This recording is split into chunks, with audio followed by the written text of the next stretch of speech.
Did you know that Archduke Franz Ferdinand, the heir to the Austro-Hungarian throne, whose assassination incited the First World War, once set foot in Sri Lanka?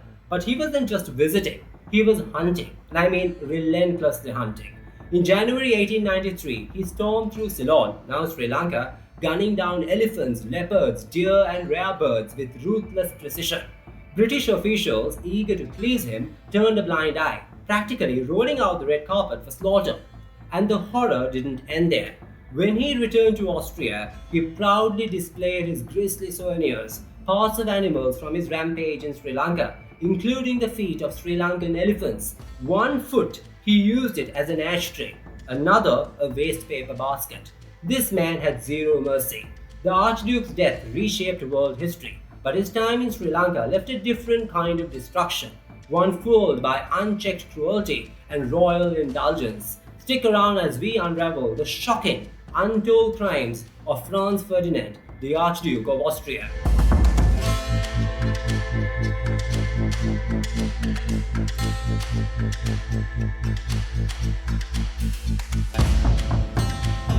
In December 1892, 29-year-old Archduke Franz Ferdinand set sail on a 10-month-long voyage around the world aboard the cruiser SMS Kaiserin Elizabeth, partly to recover from tuberculosis, but mostly to escape the rigid confines of military and court life.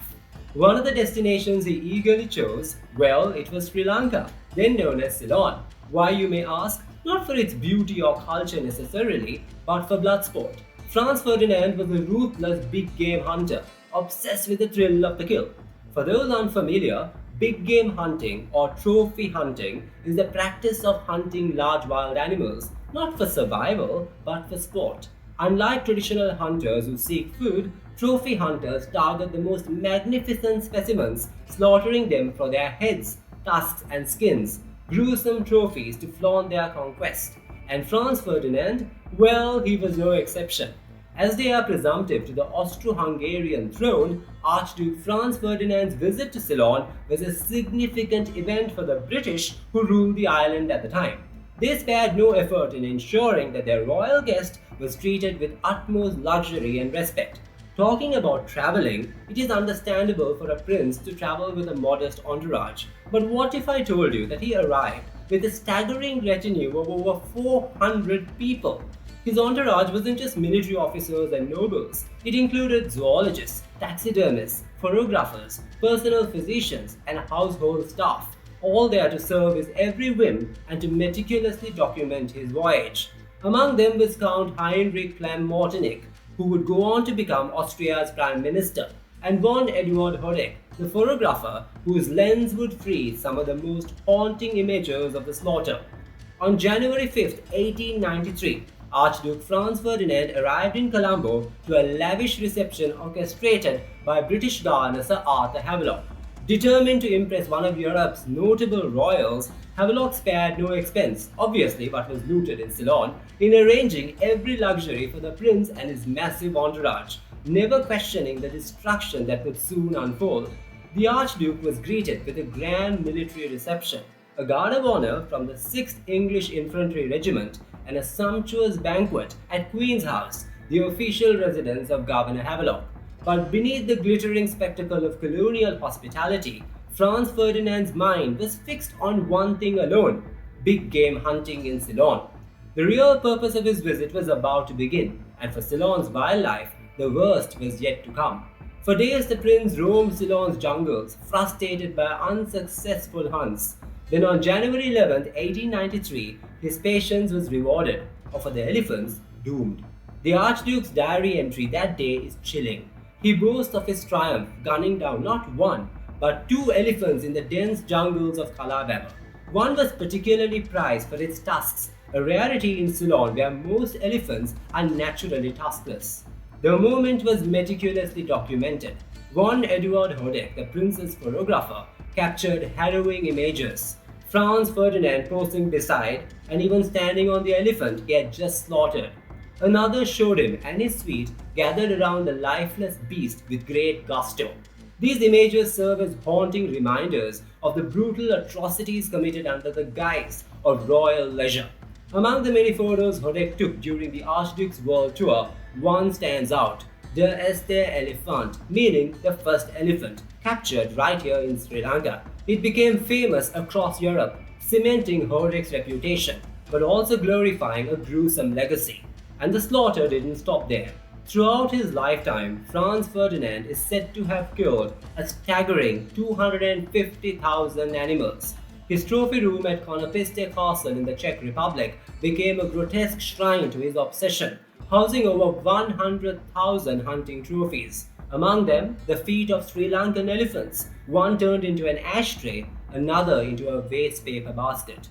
These were not tokens of admiration, they were symbols of sheer disregard for life. Franz Ferdinand's time in Ceylon was meticulously documented by him in his 2,000-page diary filled with vivid details, colonial arrogance, and in hindsight, unmistakably racist commentary. Published in 1896, his travel diary offers a rare glimpse into early 19th century Ceylon, capturing its landscapes, people, and customs through the eyes of an entitled European royal. The Archduke left nothing out. He describes Ceylon's ethnic groups, their occupations, clothing, home, and traditions, often in a condescending tone.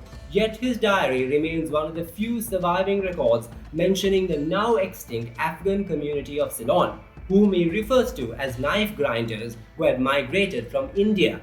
From his stay at the Mount Lavinia Hotel to his visits to the National Museum of Colombo and excursions through the island, he notes everything: the grandeur of colonial structures, the governor's hospitality, and even the island's flora and fauna, demonstrating his extensive knowledge of biodiversity. His writings also detail encounters with Kandyan Nilames, chieftains, Vaddas, the indigenous people of Ceylon, and visits to ancient shrines, along with his awe at the sacred truth relic in Kandy. Despite his fascination with the island's natural and cultural wealth, his actions, relentless hunting and senseless slaughter, told a far darker story. On January 9, 1893, Franz Ferdinand indulged in another passion: ornithology. He and his team set out to collect as many bird species as possible for his private collection.